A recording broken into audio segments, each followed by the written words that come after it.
For the second part of my interview with radio and TV host Mark Levin, I asked his thoughts on the mainstream media versus Trump and his take on liberalism these days. Take a look. The press claims to represent freedom of the press. Press doesn't represent freedom of the press. Nobody's attacking freedom of the press. They have a First Amendment right. Unlike Obama, the president hasn't sicked the FBI on individual reporters or news operations or anything of the kind.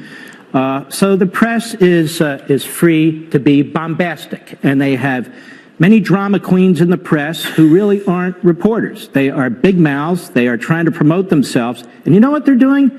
They're making it more and more difficult for the people to get the news, to get information, and they're making it more and more difficult for this administration and this republic to function. They're not contributing to society in any positive way. I'm not saying they have to agree with the president, but day in and day out to try and sabotage the president and make it impossible for him at times to govern, that is unacceptable. That's not a free press. These are radicals dressed up as reporters who have as their purpose to undermine the president.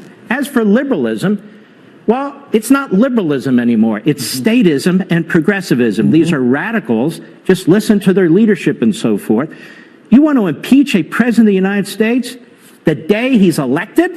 The day he's inaugurated? That's not what the impeachment clause says. We know what that's about. The framers discussed it at the Constitutional Convention. You don't just get to impeach a president because you disagree with him or you put a bunch of phony arguments together. The left wants to reverse the outcome of the last election. They don't like the outcome of the last election. And they're disenfranchising everybody who voted to put Donald Trump in the Oval Office. But how does this all end, Mark? Well, I'm not sure, but I do know this. If they succeed in impeaching the president, and they won't remove him because he'll never have the votes in the Senate, but just impeaching the president, you're going to have over 60 million Americans who voted for this president who are going to be furious. You cannot have what I've been calling the silent coup take place, where the left has tried to criminalize the election with Mueller, tried to politicize and reverse the election with this phony impeachment issue. You cannot reverse the votes, disenfranchise over 60 million Americans, and act like it's no big deal and pretend there was a basis for it. So this divide that we have in a nation, and we often have divides in this nation, I do not think it's something that can be fixed very quickly, because you are disenfranchising the American people. You're attempting to remove a president of the United States simply because you disagree with them. That's not America. That's some banana third world republic south of the border. And finally, when you talk about a revolution, have you ever seen it this bad?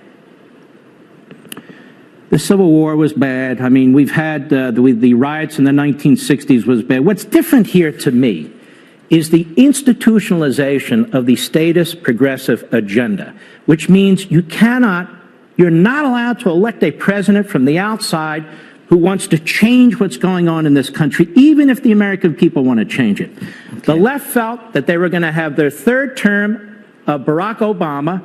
They were 100% sure that Trump couldn't win.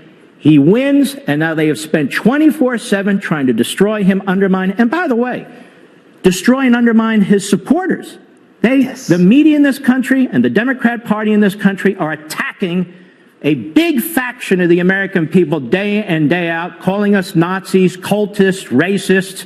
You know, it's almost not even aimed at Trump.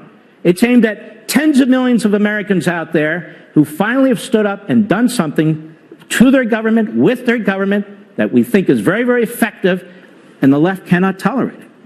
Mark Levin, so great to have you on Justice. Thank you so much.